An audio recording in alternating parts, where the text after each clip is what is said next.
What if a quiet walk in the snowy woods turned into a life-changing rescue?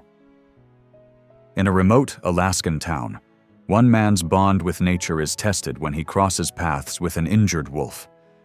But what happens next will leave you speechless, and it's only the beginning. This is the story of a man named Sebastian, who lived in a quiet little town in Alaska. While many people left the town to find better jobs and busy city lives, Sebastian stayed.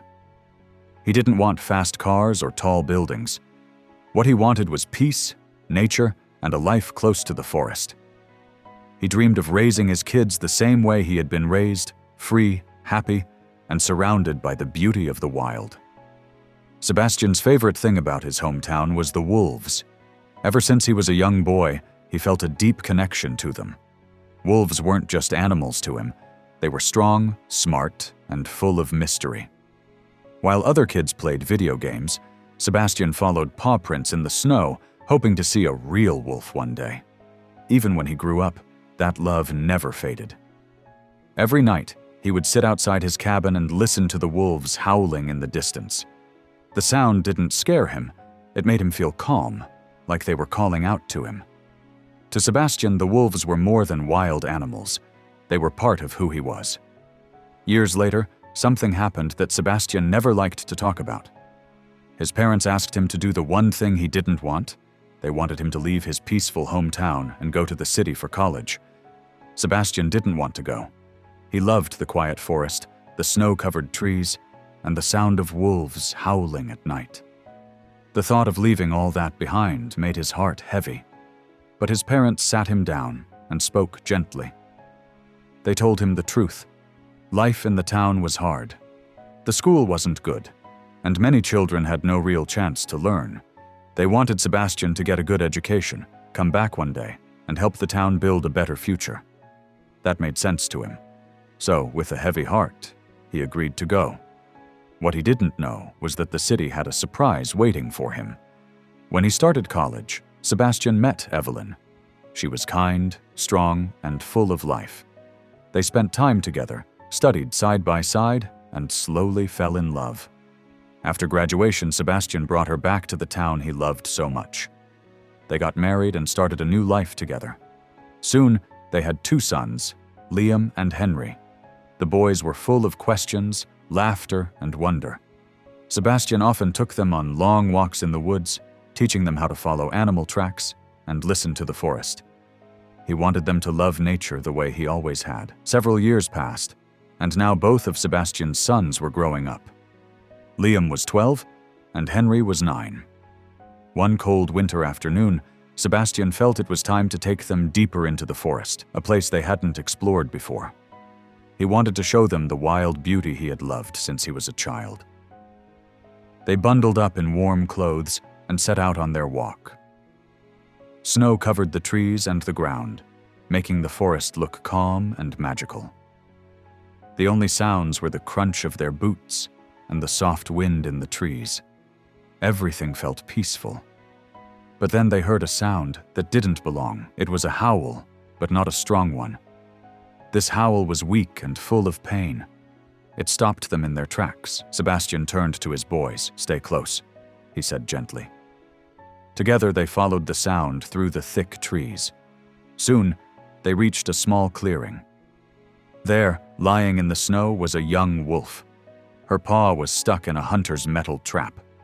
She was whimpering, her eyes wide with fear. Sebastian's heart sank. He stepped forward slowly, speaking in a calm voice. The wolf growled, scared and in pain. But Sebastian didn't stop. He reached out his hand, letting her sniff him. To their surprise, she stopped growling and gently licked his hand. He knew she trusted him. The trap looked simple, but her paw was badly hurt. "Stay back," he told Liam and Henry. Then, carefully, he pried the trap open. The wolf was free, but she didn't run. She lowered her head and whimpered again. She was too weak to move. Without a second thought, Sebastian picked her up in his arms. Liam and Henry watched in shock. Their dad was holding a real wolf. But Sebastian's eyes showed no fear, only the will to save her. The journey back home was long and exhausting.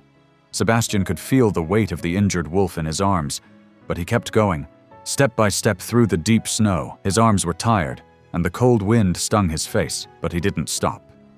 He knew the wolf needed help, and fast. When they reached the edge of the forest, Sebastian didn't go home. He turned to his sons and said, "Go on ahead, I'm taking her to the vet." The boys nodded and ran home, while Sebastian headed toward the nearest animal clinic. As he walked in, the vet froze in shock. "Are you serious, Sebastian? You're carrying a wolf like she's your pet." Sebastian didn't smile. "She's hurt. Please help her." The vet was nervous but agreed. While he examined the paw, Sebastian stayed close, gently talking to the wolf to keep her calm. After some time, the vet looked up. "Good news. It's not broken. Just swollen and bruised. She'll be okay with rest." Sebastian let out a deep breath. Then he asked, "Why didn't she run after I freed her?" The vet replied, "She's weak, probably been trapped for days without food or water. She stayed because she trusted you." These words gave Sebastian a heavy feeling in his heart. The wolf wasn't strong enough to survive in the wild, not yet. She needed care, warmth, and time to heal. With no other choice, Sebastian made a tough decision. He would bring her home. He knew his wife might not agree. Bringing a wild wolf into the house was not something people did. But before Sebastian arrived, Liam and Henry had already told their mother everything. They spoke with so much care and honesty that she finally agreed. Deep down, she understood. Sebastian would never leave the wolf alone. At home, Sebastian set up a quiet corner in the garage. He spread out soft blankets, filled a bowl with water, and placed some food nearby. The wolf curled up in the corner, too tired to move, but she was safe now. That night, the boys peeked in. The wolf raised her head and looked at them. No growling, no fear, just calm, glowing eyes. She seemed at peace. The next morning, she was stronger. She stood up, limped a little, but looked alert. Sebastian opened the garage door. The wolf stepped out, paused, and looked back at them. It felt like a quiet thank you. Then she slipped into the trees, but that wasn't the end. For the next few days, the wolf stayed close to their home. She didn't come near the house, but Sebastian often saw her at the edge of the forest, standing still and watching. It felt like she was making sure the boys were okay before she left for good. Then, one morning, she was gone. Liam and Henry waited all day, hoping she would return. But as the sun began to set and the sky turned gray, they started to worry. What if something had happened to her? Their father was at work, and they knew they weren't allowed to go into the forest alone. But they couldn't stop thinking about her. Quietly, without telling anyone, they put on their jackets and slipped outside. The forest was colder and darker than they expected. Trees looked different, and the paths felt unfamiliar. Still, they walked deeper, calling softly and checking each clearing, hoping to find her. But there was no sign of the wolf. As the hours passed, the light faded. The wind grew colder, and snowflakes started to fall.